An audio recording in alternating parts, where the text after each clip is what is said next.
welcome back. Welcome to From the Heart. I'm your host, Bernita Jackson, and today I have four new friends and colleagues joining me. Today we are going to talk about the care in foster care. We're talking about our beloved community and the children in that community. We're also celebrating this month, the month of May, is National Foster Parent Month. We are celebrating those volunteers, those parents who are so loving and giving of their homes into inviting children into their homes, loving them, nurturing them. It is quite a sacrifice, and we celebrate them. So let me introduce you to my new friends. If you were to look, I'd like to introduce you to my new friend, Dee Dee Artist. She is the director of Douglas County Department of Family and Children's Services. She hails from Akron, Ohio, and she is a graduate of the University of Akron. Sitting right next to her is Millicent Houston. She comes to us from Milwaukee, Wisconsin, and she is the permanency administrator for foster care and adoption at Douglas County Department and Family and Children's Services. Sitting right next to me in this beautiful blue is my new friend. This is Judge Natalia Nurse. She is a graduate of the University of Georgia Law School. She is the associate judge in Douglas County for juvenile court. And certainly my new friend right here on the end is Katie Hilbert. She is the administrator of Children's Voice CASA Incorporated, a graduate of the University of Georgia. So we invite you in, ladies. Call your friends, call your relatives. We are about to have a conversation you don't want to miss. As we begin to talk about our children, our most precious among us, sometimes there are situations in our families that require help from the beloved village. And in this case, it would be foster care. So, Dee Dee, I'm going to ask you, tell us what we look like in Douglas County in terms of numbers, in terms of foster parents here in our region. Sure. Well, first, I want to thank you for giving us this opportunity to come here and have this discussion amongst each other. I do want to say that we currently have 220 children in foster care in Douglas County. There's a little over 8,000 children in foster care in the state of Georgia right now. As far as foster parents, we have 47 homes currently that are certified Douglas County DFACS homes. But I do want people to understand that when we mention 47 homes, some of those are kinship homes, which are relative homes. Some may just be designated for adoption homes, and then others would be for foster parents. Absolutely. So, speaking of all the different types of homes, many of our listeners or viewers this afternoon, Millicent, they want to understand, how is it that I get involved with this department? We understand that your department is always looking for loving parents or loving folks in our community to assist with these children that have the need of needing someone to parent and care for them. Absolutely. We actually have pre-service training on Tuesdays where you have an opportunity to find out more information. We've actually gone online as well. And so I think that information may have been provided to you all in terms of how to contact. But let me tell you a little bit about the types of families Absolutely. that we'll need. And I think maybe if you have a better understanding of who our population is, that may help as well. So about 40%, 39% of our young people that are in custody right now are 14 or older. And so, and they're coming sometimes with challenges, behavioral health needs, developmental disabilities. Some are behind in school already. And so for us, and only 26% of our population is between the ages of 0 and 5. And so we're looking for folks who are patient,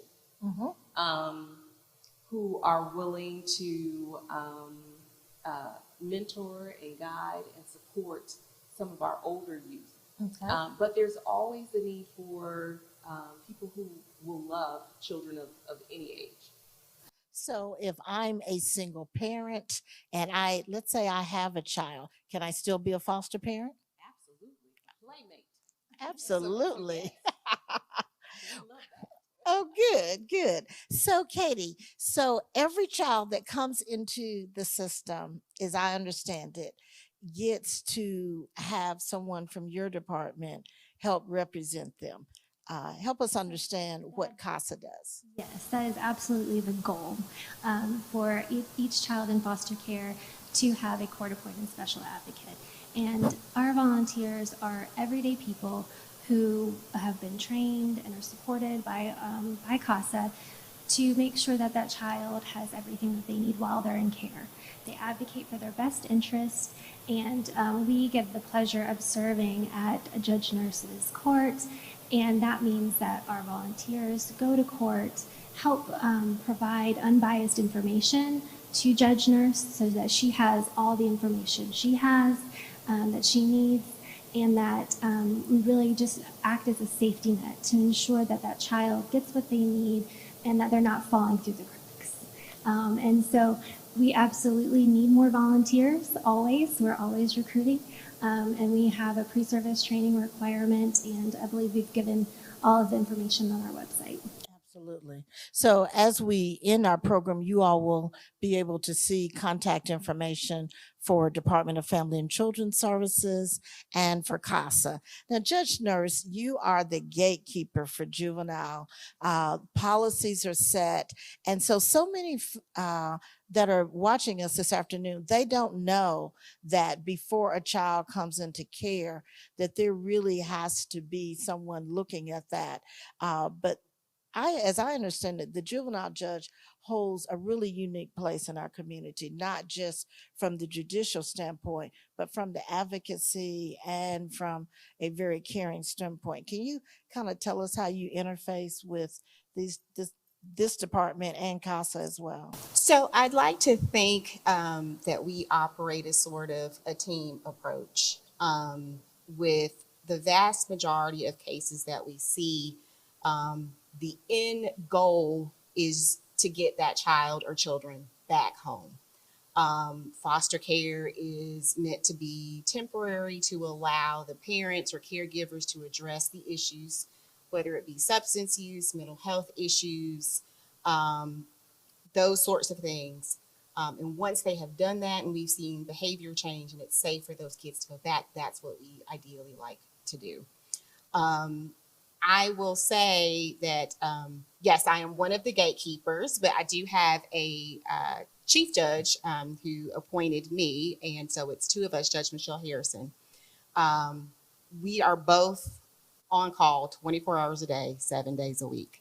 So it's not uncommon for some of our DFACS caseworkers to call and say, hey, Judge, I've got an emergency. This is what we're asking for.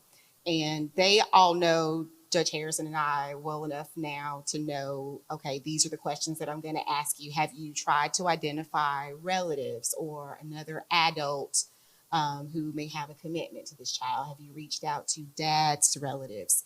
Have you absolutely beaten the bush to try to think of other alternatives so that we don't have to send a child into foster care?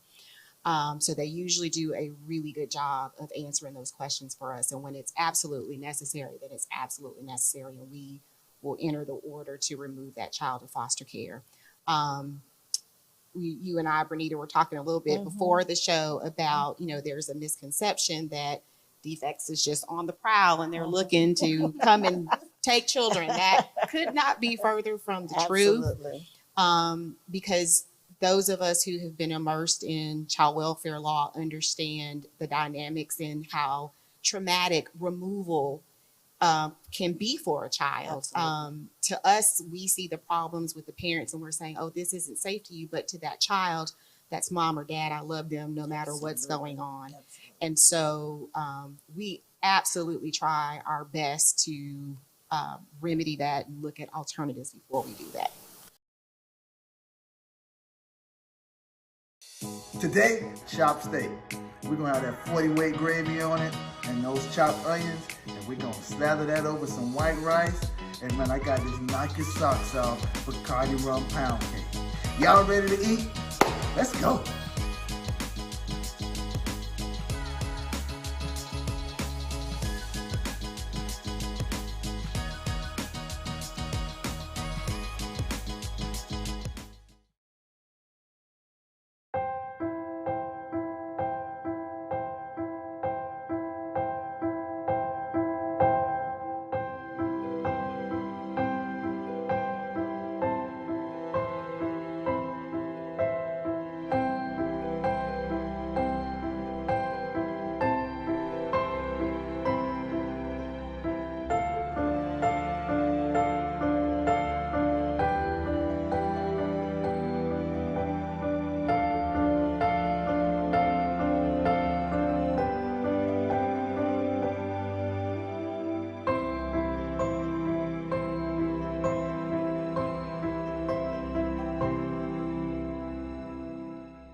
A lot of times the best students don't make the best financial decisions. We work with a lot of medical residents. Typically, if we don't catch them in residency and we catch them after they've been in a position for a couple of years, we find them that they've made a lot of bad financial decisions. On the flip side of that, we've seen that a lot of our entrepreneurs, they weren't necessarily the best students in school because they were more focused on trying to have a much broader knowledge base.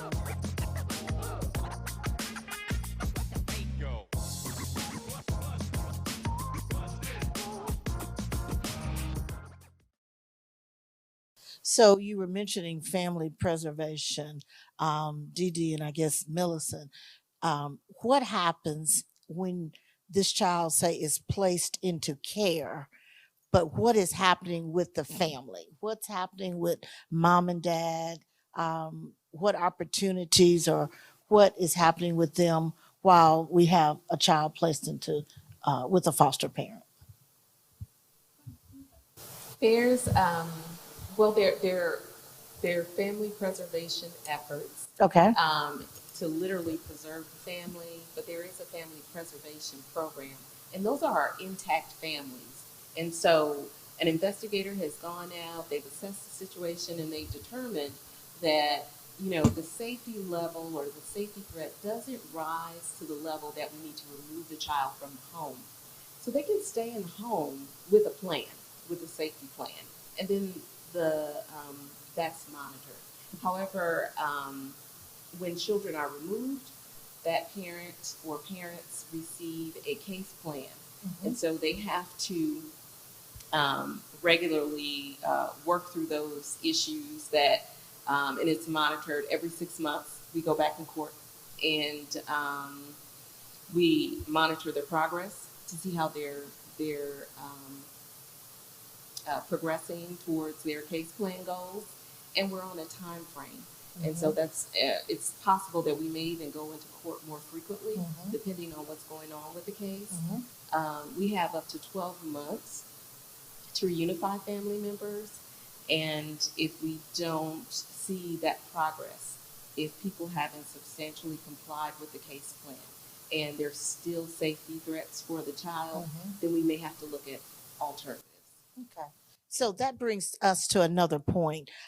Years ago, children could enter the foster care system at 2, and at age 6, they were still in that system. So it sounds like that over the years, there has been some different policies and protocols that a child can only be within that system so long. So how do you balance that? Because we know, as we mentioned earlier, it's very traumatic to remove a child, but it is equally traumatic for a child to stay in limbo. So from the bench, Judge Nurse, what happens, when do we hit the point that we have to move on to look at more permanency plan for a child? Well, I think as a court system, Douglas County Juvenile Court does a really good job of, as well as DFACS, in having a concurrent plan. So what that means is when a family comes in front of me, a child is removed, the goal is reunification, but we also have a concurrent plan or a backup plan, which is if reunification is not successful for some reason, what's going to be the plan for this child. Is it going to be permanent guardianship? Is it going to be termination and adoption? What are the things that we're looking at? So we start very early on at the outset of the case and looking at those types of issues. And I will say we rely heavily on our CASA volunteers. As a matter of fact, I am swearing in a cohort tomorrow morning. But they are unique in the sense of, we are very heavy with attorneys in juvenile court. So there's an attorney for mom, an attorney for dad, an attorney for child, an attorney for custodian. And so CASA is unique in the sense of, we're all here bickering about the issues, and sometimes you lose sight and lose focus of what you need to kind of hone in on, and they're the ones going, hey, judge, this is what we think will best serve this child, and this is what we think this child needs. Or mom and dad are not making progress on their case plan, but you know what? This child has a rapport with their school teacher, and school teacher is an option for permanency. Here's what we're proposing and recommending. So we do try to initiate and look early on, just in case mom and dad aren't successful. What are we going to do so that we can, if at all possible, eliminate a child lingering in foster care? So you mentioned that the majority currently of your children that are in care are adolescents. And so we know adolescence can be a difficult time for the child and for the parent. So given that, many families want what they perceive as young children, or when they're kind of still cute and fluffy.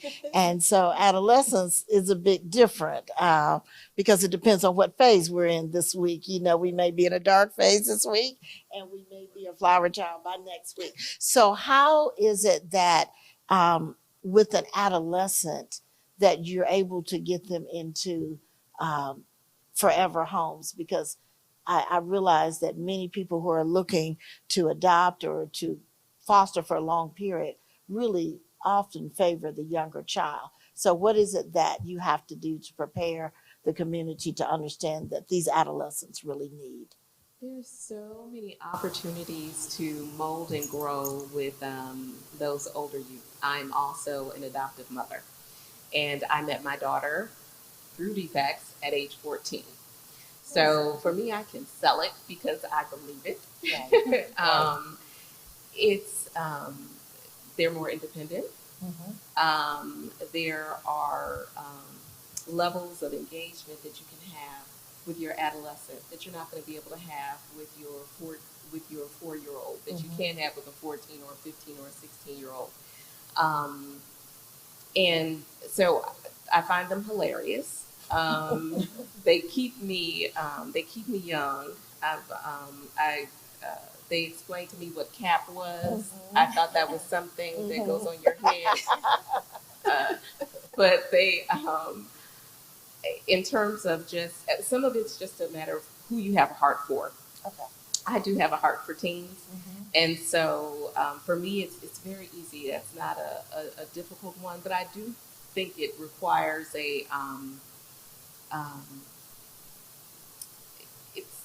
it's a preference. And actually, when we have our foster parents to go through pre-service training, we ask them about their preferences. Okay. Are you interested in adopting? Okay. What age group are you interested in? Because we do want it to be a good fit. Okay. So, Katie, when you're training CASA volunteers, and particularly we're looking, let's say, for the adolescents or for the medically fragile child, do those volunteers need to bring a special skill set with them? So we absolutely do have volunteers who have a medical background, and that we would put with a child that may have medical needs, but the volunteers don't have to come with any special background, right? That's just kind of a bonus that they do have that, and we will train volunteers. We provide 30 hours of classroom training, and it really prepares them to understand not only the juvenile court process, but the Department of Family and Children's Services and trauma, right? I think that's what we're all talking about. Absolutely. Is the trauma that our children experience, and how we can support them, and how we can assist them and make them a whole child and a whole family, and be a part of that beloved community that you spoke about. Absolutely. So no, volunteers don't have to have any special background. However, we always are looking for men to be a part of our volunteer pool, because as you can see, child welfare, like a lot of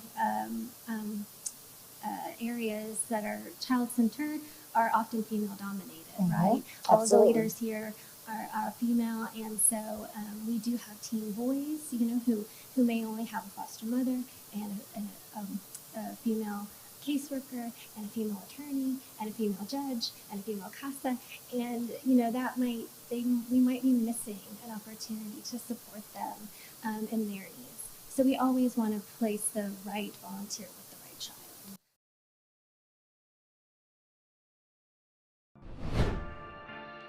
Well, at first, I think they thought that he was imaginary. Her dad, he kind of accepted me right off. It was like we were almost like we already knew each other. But Mama, I tease her till this day. I say, you ain't even like me. Once he won over my grandmother, I think my mama and Auntie Janice and everybody, like now, like they'll take Jake before they take me. Can't do no wrong. He can do no wrong.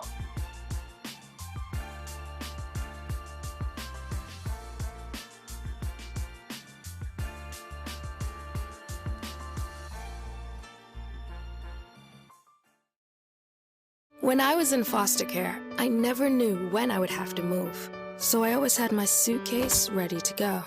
Then one day, I was adopted. My new parents opened their hearts and home to me. My parents cook my favorite breakfast for me every morning. My parents take me on trips I never thought I would go on. They gave me a home and an even better reason to use that suitcase. My parents aren't perfect, but they're perfect for me. Can we actually trust the information that we're receiving about COVID-19? And can we trust the vaccine itself as it relates to people of color?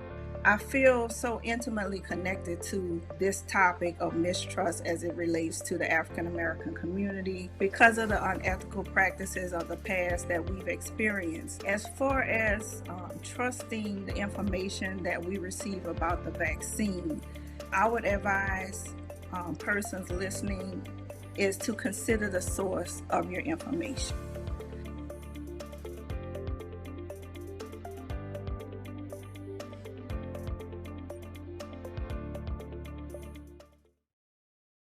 If I want to volunteer, and let's say I'm a male, how can I volunteer to assist a child that's in foster care? Well, I think for us, from the DFAC's point of view, we're always looking for mentors. Okay. Our kids need outlets. They need connections, positive connections. And I think sometimes adult males who may be involved with sports can bring those kids in and have that fellowship, but also have the connections and the outlet and the encouragement and just modeling positive behaviors to these, especially our young men, our young men youth. I think it's really important. But even for our females, we have a lot of females, when we're talking about the kids that are coming into our care, they've experienced trauma. Yes. And as Judge Nurse had alluded, it is still their mom and dad, but we see that mom and dad has some things to work on and may not have allowed a healthy environment for these kids to grow up to be healthy adults. And so it's really important that, especially our teenagers, that they're getting connected with healthy adults while mom and dad are working on themselves. And so that way they can learn those skills as they're remaining in our foster care, so that when they do return home, as our first goal is that, they can take those learned lessons and apply them when they're back home with mom and dad. And then mom and dad can support these kids in growing even further into adulthood. So it's really important that we have volunteers or mentors Boys and girls clubs. There's other mentor programs out there. Mhm. I know that Millicent and her team is always looking for mentors to help with our youth. And so, some of these providers out in our community that provide that opportunity for those volunteers would be awesome. Absolutely. So tell me a little bit about grandparents because grandparents are another layer. If I'm a grandparent and now I want to foster a child, is that a possibility? Absolutely. You can foster your own grandkids. Sometimes that happens. Or if you've raised your kids and you have a heart full and maybe some empty bedrooms, Mhm. we encourage you to participate as well. You can be as young as 25, and I don't know that we've set an age limit on how old you need are to foster. Well, that's amazing because I think there are folks in the community that are probably watching now that understand that there is a problem, but didn't understand the depth of the problem. So help me understand resources for these young people. So if I foster a adolescent, one who has experienced trauma, we know trauma is either experienced or witnessed, and most of the children, I'm sure, fall in one of those two categories. Are there resources to help me help this child move into a healthier state? Nearly all of our children that are in custody are participating in some type of therapy, individual therapy, family therapy. Coming into custody is traumatic in and of itself. So just to address that out of home experience, um, we find it's necessary to link children to individual therapy, sometimes group therapy, and also just to expose them and give them some other opportunities for some normalcy. Kind of going back to that mentoring component. Um, a lot of our young people, because they've been exposed to a lot of the human services professionals, I hear them saying, "Oh, I want to be a social worker. I want to be a psychologist. I want to, something associated with the foster care experience." When we have individuals coming to us from different backgrounds to come alongside our young people, it opens their mind to maybe some other opportunities. And it's amazing the difference that a caring adult, caring, committed adult can make in a child's life. Okay. And I would also add with the foster parents, they also build a support system amongst themselves. Here in Douglas County, we have a Douglas County Foster Parent Association, which provides support to the foster parents.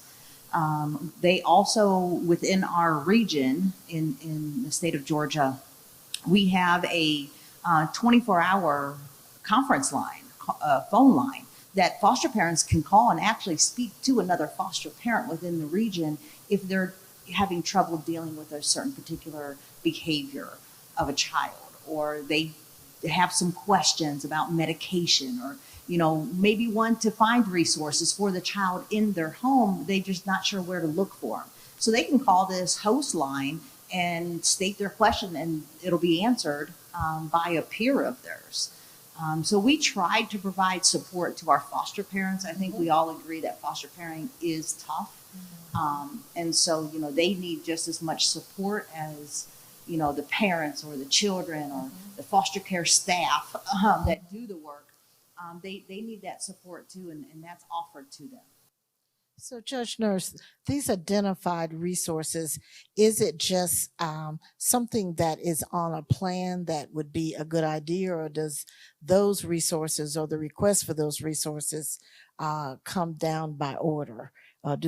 Is that something that comes back to your court and is reviewed and then placed as a matter of something that the court is going to monitor? So typically, when we come back for periodic reviews of a case, the guardians at Litem and CASA have filed reports giving the court an update of what's going on with the child.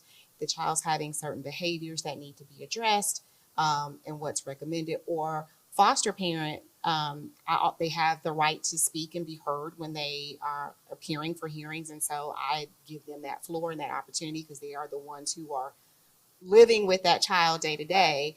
And if they have concerns about a certain behavior or a recommendation, then we hear them, and we have a dialogue about what needs to happen and what needs to be ordered. If the child needs an updated psychological assessment or maybe a medication change may be appropriate. So absolutely, we keep that dialogue open for them to discuss those things with us, and we can often either update our case plans or put that in an order that those things and services need to happen. Wonderful. So, what happens to our children? I came into foster care later. Now I'm high school graduation. I'm about to age out. What happens? Young people are actually allowed to sign themselves back into custody voluntarily and can remain in care up till age 21. There are a number of supports that are available for our older youth. Actually, any of our youth between the ages of 14 and 21, we have what's called an independent living program, and they provide tutoring support services, life skills training, post-secondary education assistance. There's any number of, individual development accounts where they actually match funds that the young people earn. So they do what they can to help them to have a successful transition to adulthood. That sounds amazing.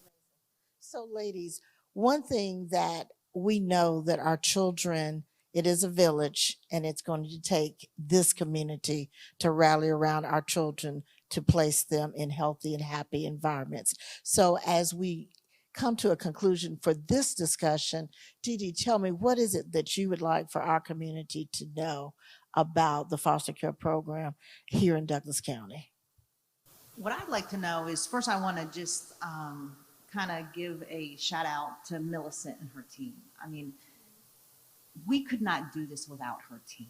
The hard work that these case managers and these supervisors put in with providing services to families, to parents and adults, to making sure that children are safe in foster care, and then assessing when it's safe to be returned back home. Just the countless hours, evenings, and weekends that they put in is just astronomical. So I want to say that thanks to Millicent and her team for that. We have a really good group working. I think our staff really have a heart to be in this field. They want the best for these kids. They will advocate for their children. Many of the case managers, to them, it's their child. Right. And that's how they view the child. And they will advocate for such and go toe-to-toe with someone who may be arguing differently. So, we really do have the best interest of our children. We have services that are available in Douglas County for our parents in working on the concerns or the issues that have been identified that places the children in a unsafe environment, so that we can work toward keeping them on track to move these kids back home. And our whole goal is, as Judge Nurse indicated, foster care is meant to be temporary. It is not meant to be long-term. Our goal is to have these children seek permanency within 12 months of coming into care. So there's a lot of hard work that's going on in the beginning to get services started. And, we're just working toward achieving the permanency for our kids and supporting our foster parents through this process. Thank you. Well, thank you for joining us this afternoon. We are so glad that I got to introduce you to my 4 new friends and colleagues. We're talking today about care of those that are most precious to us, those children in our community in foster care. At the end of this program, there will be information. If you want to be part of the solution, part of our beloved community, part of the village, please reach out to these ladies. These are the ladies that are really carrying the advocacy banner and the care for our children in this community. Again, this is From the Heart. All of the matters of life come from the heart. I am your host, Pranita Jackson, and I am so glad that you tuned in to be with us.